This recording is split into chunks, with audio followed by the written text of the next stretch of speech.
ভাবছো তুমি, ভাবছি আমি, বেলা গেল,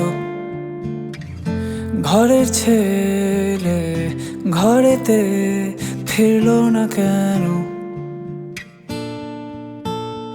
আসে গানের কথা, আসে সুর কিছু। আচ্ছা মৈনাকদা, এই ছবিতে তো তুমি একটা অদ্ভুত ইউনিক জিনিস করেছো, যেটা আগে কেউ ভাবেনি, যে আমার বাবার চরিত্র আমার বাবাকে দিয়েই করেছো। তো এই বাবা ছেলেকে একসাথে একটা সিনে হ্যান্ডেল করে বা দুজনকে ডিরেক্ট করে তোমার কেমন লাগলো? এই বাবা ছেলের একসঙ্গে কাজ করার এই ধরনের এক্সপিরিয়েন্স আমার আগে ছিল। সো আমার সবসময় মনে হয় একটা বাবা আর তার ছেলে, তাদের যে ন্যাচারাল কেমিস্ট্রিটা, যে ভাববোধটা, সামহাও আমার মনে হয় একটা কোথাও খুব আরামসে ফুটে ওঠে, মানে দৃশ্যের মধ্যে থেকে কেমিস্ট্রিটা খুব ভালো করে তৈরি হয়। মানে যেখানে ও কথাটা বলছে, এই কথাটা বলছে, ভীষণ ইন্টারেস্টিং।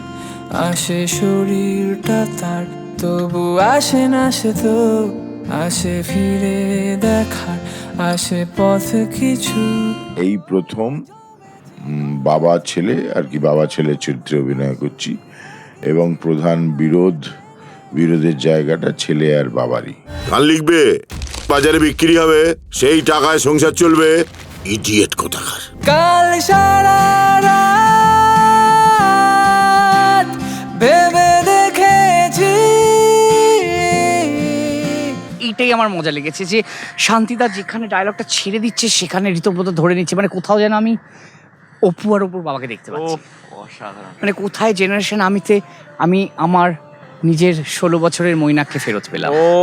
অসাধারণ। জেনারেশন আমি, ছেলে মেয়েদের, আমাদের প্রত্যেকের পরিবারেরই যে সমস্ত পরিস্থিতি, তাদের সমস্যা, এই ব্যাপারটাকে নিয়ে এবারের গপ্প, এবং খুব প্রয়োজনীয় একটা ছবি হয়ে উঠতে চলেছে। এটা জেনারেশনের জন্য এবং আমাদের বাবা মায়েদের জন্য খুব প্রয়োজনীয় একটা ছবি।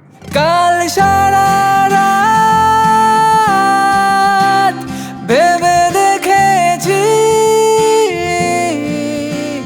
কাল সারা